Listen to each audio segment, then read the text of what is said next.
Why did the Torah tell us he's the most humble individual that ever walked the face of this earth? Just saying he was humble would have been good enough. Because it's coming to show us that it was his humility that gave him access to God in a way that no one ever else had that opportunity to access.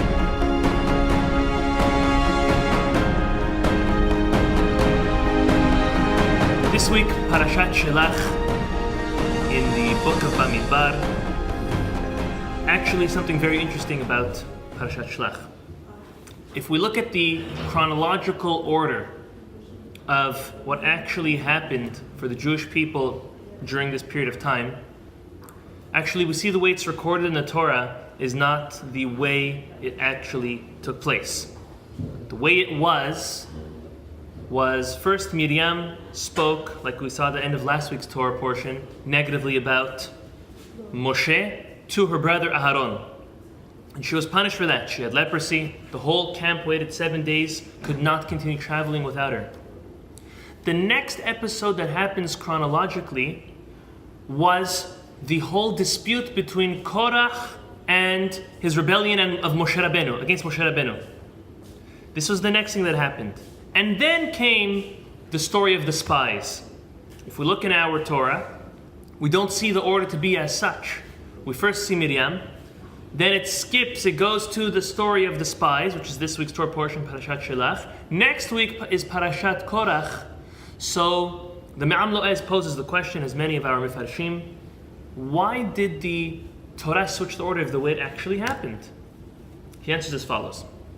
He says, the spies, and we'll soon explain it, how many there were and how and what, but for all intents and purposes, the spies did not learn the lesson that Miriam came to actually teach. Miriam came and she spoke in a negative fashion about her brother, but she had good intentions. We explained last week a couple different interpretations, but nevertheless she had good intentions to speak negatively about Moshe, and she was still punished. Her punishment for using her tongue in an improper way, in a derogatory way. What happens?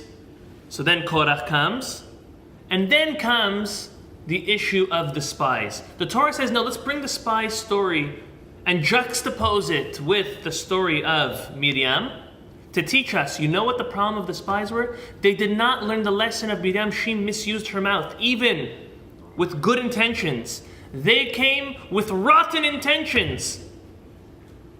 And they didn't learn from Miriam to watch her mouth the way she didn't watch her mouth, and they didn't watch their mouths. That's why they're put together. That's why the order, the chronological order, happened a certain way, but the Torah records it in a different way. If we look right at the beginning of this week's Torah portion, there's a lot of important things we have to just give ourselves an introduction to before we get into the depth of this Torah portion. And we start right at the beginning of the Torah portion.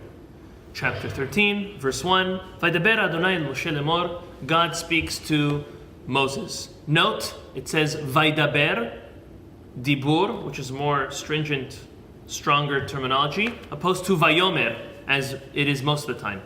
Next verse, verse 2. Shelach lecha anashim, send for yourself men, viaturu et eretz Canaan, and let them spy, take a tour around the land of Canaan, asher ani noten livnei Israel, that I'm giving to the Jewish people. Take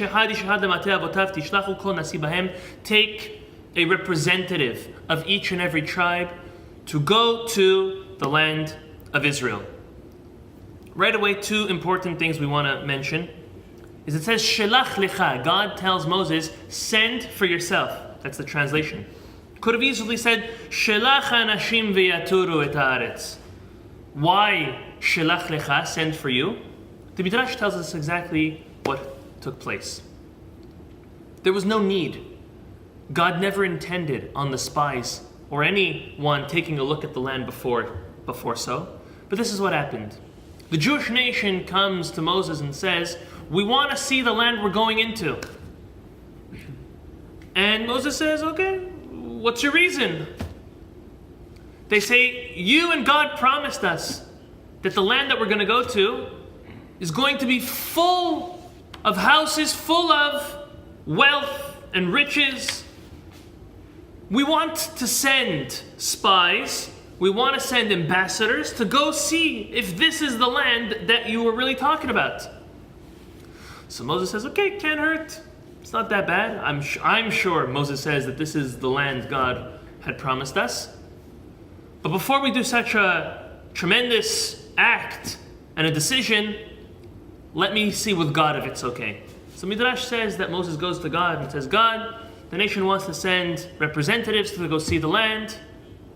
Listen to what God tells Moses, the Midrash tells us. God tells Moses, they're pulling a quick one on you. After all, you're a human being. You don't see everything. They can't pull a quick one on me. But it's okay. In order to reassure the nation, do what you have to do. If they're requesting it from you, and you feel like that's the right thing to do, go for it. But God says, I know why they want it. They've done this over and over again. They've proven to have a lack of emunah, a lack of belief in me, God says. So send them. But send them for you. Send them for you and send them for them. Because it's not for God. So that's why it says, Shelach lecha, send them for you. Moses was the one who approached God and said, this is what the nation is requesting. God says, yalla, do it. And now we see the ramifications. The Torah then rattles off and lists all 12 of the elected individuals which were sent as ambassadors to the Jewish, to Canaan, which is soon going to be Israel, Eretz Yisrael. One per tribe. After the Torah tells us each one, for the tribe of Reuven, for the tribe of Shimon, and each and every one, listen to what the Torah says. Torah says, I'm in verse 16. Ele shemot ha'anashim asher shalach Moshe latur et haaretz. These were, the ones that I just counted, the names of the individuals who were sent to spy the land. Vayikra Moshe leHoshea bin Nun Yoshua. And Moses changes Yehoshua's name to be Yoshua. His name was really Hoshea, and he changes his name to be Yehoshua. The Mefarshim, the commentaries explain, the reason Moses did this is he added a Yud in order to make it like Yud and Hey, which is God's name, Ka. Yoshiecha will be there to protect you and to help you in this mission that you're going on. Actually, the Midrash goes on to actually explains how the Yud that Yoshua was granted was actually the Yud that was taken away from Sarah Imenu. Sarah's her birth name was Sarai. And the Yud was taken away and was replaced with a Hey. But that Yud felt bad. You're taking me away from a righteous woman's name. So God says, don't worry. Your name will be used for a great leader of the Jewish people, none other than the successor of Moshe Rabbeinu, Yoshua bin Nun. The Zera Shimshon, he asks a very interesting question. He says, I understand Moses' prime student, his elected student was Yoshua bin Nun. But why did he change his name only? Either way, if each of them need a special protection and a special blessing, change all of the 12 individuals' names. And if not, then none of them need. But not all of them have Hashem's name in their name. So why, he's asking, either change everyone's name or don't change anyone's name. Why was Moses seemingly showing favoritism to his prime student by changing his name and giving him an added blessing in his name? Now this is a very interesting concept he answers with. The answer is based on what the Arizal teaches us. The Arizal says something quite mystical, and he says that each and every one of the representatives of each tribe, when they went into the land of Israel to spy it, the land of Canaan, their ancestor, their tribe, actually, meaning the son of Yaakov, each one respectively, came into them, their soul merged with theirs to help them go and have a successful trip in order to protect them. So for example, the first of the tribes, the first of the messengers, Shamua ben Zakur, which was from the tribe of Reuven. So Shamua, Mr. Shamua, he enters the land of Israel. Prior to entering, also joins his soul was Reuven himself. Reuven passed away many years prior. And to each and every tribe, so for the tribe of Shimon also, and Levi, and Yehuda, and each and every one, the original tribe leader, the Shevet himself, his soul, entered this ambassador's body as well. However, the Arizal explains that there was one tribe that did not send a messenger, and that was the tribe of Levi. If we look through the 12 names, we don't find Levi.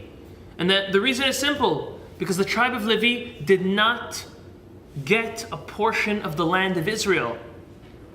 Now that was a blessing, it was not a curse. Actually, they were able to live anywhere, and they didn't have to work the land. Their livelihood was provided from their service in the temple, and from God directly in a more miraculous fashion.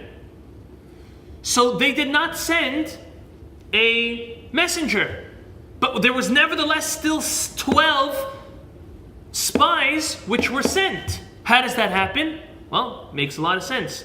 Because the children of Yosef each received a portion. Ephraim and Menashe. So what happens? Look at the following. When it comes to Lemate Yosef, Lemate Menashe, Gadi ben Susi. So according to the Arizal, Yosef HaTzadik's own neshama enters Gadi ben Susi. And who was the representative for Ephraim? Yoshua bin Nun. Whose neshama did he receive as his help, as his aid to go into the land of Israel? None other than Levi. Because it was one of the tribes. It was the 12 tribes that entered. It was not Yosef's children, Ephraim and Menashe, whose souls entered in. It was the 12 tribes. So the soul of Yosef already went to this individual, Gadi ben Susi. But whose extra neshama did Yoshua receive? Levi. Now who was Moshe Rabbeinu? Moshe Rabbeinu was a direct descendant of Levi. Because he was a direct descendant of Levi, and he did not want to in any way shame or endanger his great-grandfather's neshama, that's why the Zera Shimshon explains that he gave an extra blessing to Yoshua. Not because of Yoshua, who he was. Look how it's very deep. Not because of who Yoshua was, but because of whose neshama Yoshua bin Nun was entering the land of Israel with. Who? Moshe Rabbeinu's great-grandfather. Not for Yoshua himself. That's one answer that Zera Shimshon gives. It's a deep answer, it's an interesting answer. He gives another answer. He says that, you know what? Your question of why is he showing favoritism to Yoshua being his prime student is the very answer. Since Yoshua was Moshe Rabbeinu's prime student, he did show extra favoritism to him. He did pray more for him. He did want more success for him. And it's the nature. This is a main misconception people have when it comes to the concept of favoritism. Favoritism is when you have two things or two people that it's the exact same scenario, exact same details, exact same character traits, exact same actions. And for no good reason, that's what favoritism is, for no good reason you favor one over the other. But when an individual has multiple children, or students, family members or friends, and one of them is investing in the relationship in a stronger way, automatically there is some type of draw on your behalf for extra positivity and extra intention, and even, as we'll call it, favoritism, but not in a negative way. If we draw back to the first claim to favoritism as a non-fair way in our Torah, we can draw back to Cain and Hevel. Cain and Hevel, they each brought their sacrifices to God. Cain being the first, Hevel being the copycat, as Cain claimed. Yet God took Hevel, the second brother's offering, and not the first, and not Cain's. And everyone jumps, oh, there's the first display of favoritism in our Torah, and it's not fair. And look at the favoritism that Rivka shows towards Yaakov over Esav. And look, even prior, look at Abraham showing more favoritism towards Yitzhak and not Ishmael. Where does that come from? Look, even Yitzhak showing it towards Esav and not Yaakov. Where does that come from? That comes from the intention. It comes from the relationship. God knew that Cain was sending the garbage of his flock. No, not of his flock, of his grain. The garbage, the grain, the leftovers. It didn't come with a full heart, full intention. And he knew that Hevel, he brought the best, the fattest, and the first of his animals. He saw that he was coming full-heartedly. He favored him over the first. But not because it was the exact same details and same case. Each one was different. Their heart, their intention was different. So too by each of the other siblings with their parents. If it's for Abraham, Ishmael, and Yitzhak, and if it's for Yitzhak and Rivka, their two children, and even Yaakov towards Yosef, there was favoritism over there, but there was a reason for it. I'm not giving a blanket allowance to display favoritism towards individuals, and especially towards children, because we see that it's detrimental. But there's a reason why that happens. Here too, when a teacher has a student who studies and learns and serves and is with them all the time, it's obvious that they bring them closer, that they swallow them up, that they help them more, that they pray for them more, because they're connected. So as Zera Shimshon says, even though he was his prime student, that was the reason why he did pray more for him, and that he did change his name, specifically his name. So the Zera Shimshon is giving us two different interpretations. One, on the aspect of Moshe looking out for his own good, meaning his own great-grandfather Levi's soul, who entered Yoshua bin Nun. The second answer is no, really, Yoshua deserved the extra blessing, deserved the favoritism because of all the involvement and the investment he invested into that relationship between him and Moshe Rabbeinu. The lesson for us is, again, to try to limit our display of favoritism, especially towards children and grandchildren. It's very hard. Sometimes it's very hard. You have one child that maybe disrespects and one that respects, and one that's always screaming and yelling and complaining, and one that's the easiest child. As parents, our duty, and grandparents, our duty, is to be as fair as possible. At least not openly show and display favoritism that we show. If you want to, we see already by our patriarchs and our matriarchs how they did display favoritism, but privately. We don't want to cause animosity. All we want to do is create peace amongst friends, family, even students, even as a teacher, as a rabbi, as a mentor. Of course, there are certain people who come closer that you are there more for them, you maybe give them more time. It's a fact of life, but not to let it be so obvious to turn others away.